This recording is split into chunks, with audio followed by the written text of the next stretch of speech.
Come on in, pull up a chair, and take a load off because today I'll be unboxing and taking a first look at Dungeons and Dragons campaign case terrain from Wizards of the Coast. And we will crack this case open right after this.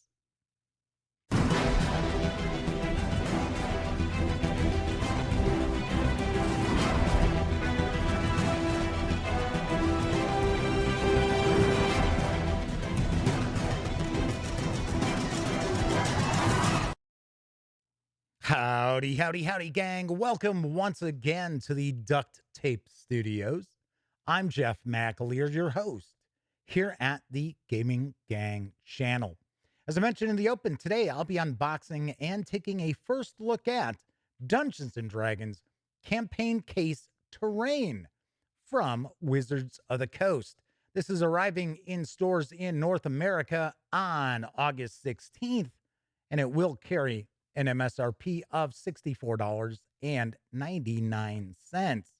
That said, let's swing on over to the other camera because here I've got the campaign case terrain. So before we dive in, do want to mention the fine folks over at Wizards of the Coast were kind enough to provide me with this review copy, but neither I nor anyone else affiliated with the Gaming Gang has received any other sort of compensation for me to share this coverage with you. And these days, it's important that you know that. All right, let's take a look at the back real quick. It says, this premium set contains everything a dungeon master needs to visualize tactical terrain for Dungeons and Dragons adventures. At the heart of the D&D campaign case terrain set are 30 sturdy double-sided adventure tiles and a matching play surface. Together, they provide an infinitely flexible play surface. Both are printed with grid lines and patterns perfect for dungeon, city, and wilderness encounters, and they can be used with wet erase and dry erase pens. To bring your terrain to life, this set also includes 5 sheets filled with dozens of reusable terrain clings for outdoor and indoor features. Use them over and over to customize your dungeon, city, and wilderness maps with beautiful details. The set's contents all fit in a durable storage case, which includes a removable tray, magnetic enclosure, and a rope handle to take your adventure on the road. The D&D campaign case terrain set is the ultimate tabletop accessory. All right, then, if they say so. Now, I did take a look at the creature case, and got to be honest, wasn't super impressed by it. I, like many commenters, really thought that they Wizards of the Coast would have been far better served utilizing pawns as opposed to the they're like plastic discs. And I mean, the discs themselves were nice. They had some good heft to it and that, but you also had these clings for you to put on the discs. And a lot of people were saying the same thing. They were like, I don't understand why Wizards of the Coast is not simply making pawns like, say, Paizo does. All right, so this is the case itself here. I got to point out, you got to tear that box apart. This box, not such a big deal because the artwork was sort of like, okay, so it's like a swamp or something. But the creature case actually had some cool stuff on it, and you just had to tear it apart. All right, so let's see how we've got, there we go. So there's our little magnetic opening here, the enclosure. Somebody commented on the video for the other case that they actually were watching the video because they couldn't understand how to open up the box. All right, so there is the artwork that we had on the cover. Actually, looks like it's kind of a dark forest, kind of a scary forest there. All right, so let's see what we've got inside. Let's lift this out. So it looks like there is, those are the boards that we've got, which I believe you can probably use the dry erase and wet markers on. These are going to be the clings. We'll get a little better look at these as well. So we've got some tents. Looks like we've got some bodies. Looks like some horses, some carts.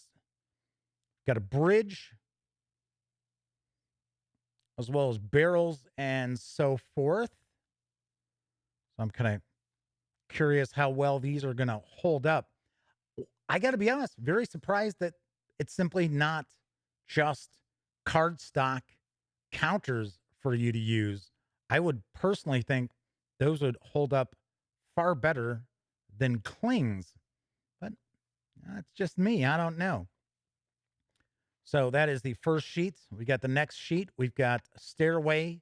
It's like we've got a pool, a well, some rubble. It's like these are probably supposed to be trees and bushes along here. There's a fountain. The artwork is fairly nice on these. Not as sharp detail as I would have thought. Let's see what we've got here. It's like we've got some statues. It's like a stone sarcophagi, more pools. It's like a kind of a throne, bear rug.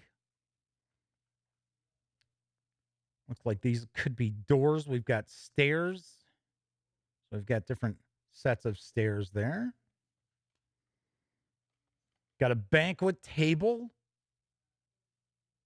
and more chairs, treasure chests, bookcases, beds, barrels.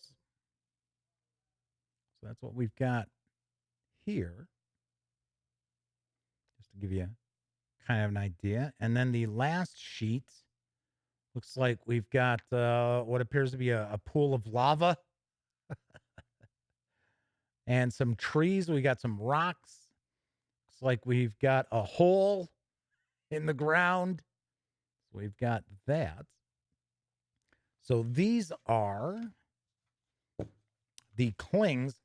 Obviously enough, depending on how well this goes over with gamers and dungeon masters, Wizards of the Coast can certainly produce more clings for both the terrain set and the creature case as well. Let's see what else we've got in here. These are going to be the tiles, and they are in bags.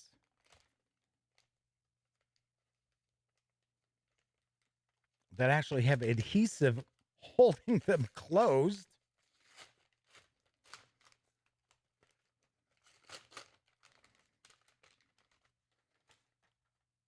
So we have what would be used for a dungeon or palace.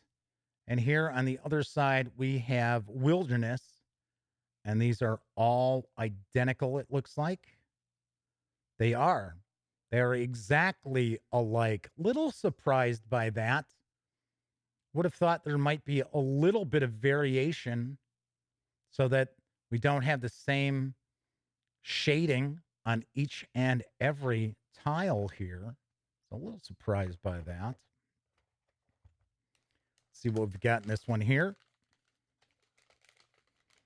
Once again, I gotta be honest, I would have really loved to have seen Wizards of the Coast going the direction of using counters, tokens, cardstock. I think that would have served us far better. Now it looks like these are also exactly identical to those other tiles. Kind of surprised by that, to be very honest with you. All right. So we've got those. And allow me to open this up here. Although I'm pretty sure these are just going to be boards. I don't think we're going to see anything unusual about these. Let's use the old hobby knife. Get this shrink wrap off of here.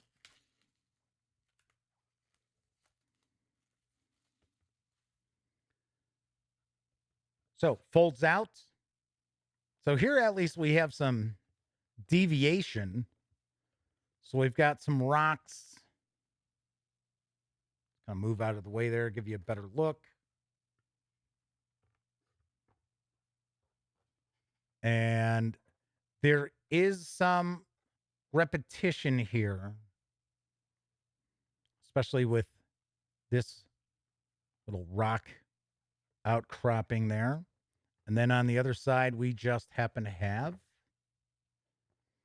the dungeon or urban area, whatever you would like to utilize this for. Got to point out, very thick cardstock on this. So we have, let's open this back up. So we've got the tiles. We also have the board here, as well as the folder of the different, actually, I've got this upside down. So turn it back around this way. And then we have the 5 sheets of the clings that are located in here as well. And that is what we find when we take everything from the Dungeons and Dragons campaign case terrain outside the box. Got to be honest, I don't really see a need for a review of this. I mean, we're kind of seeing exactly what you're going to get for your $64.99. Got to be very honest. Once again, I don't mean to harp on this, but I don't know how well those clings are going to hold up to repeated play. I just don't know. I think cardstock tokens and counters probably would have served better, but we'll find out. All right, so that is it for this time out. Once again, the Dungeons and Dragons campaign case terrain is hitting stores on August 16th here in North America, and will carry an MSRP of $64.99.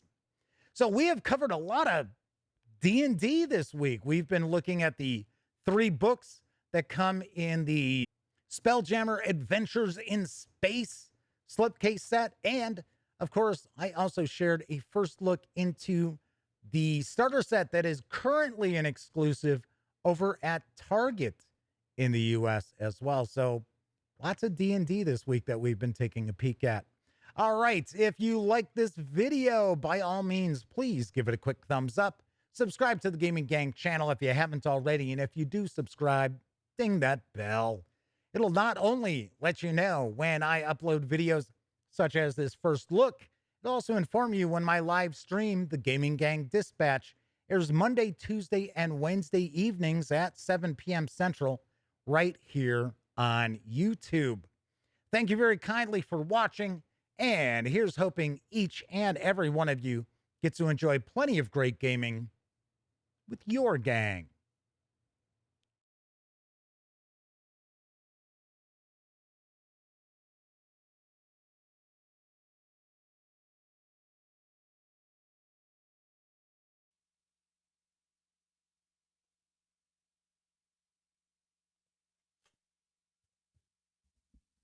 Oh, hey, you're still here.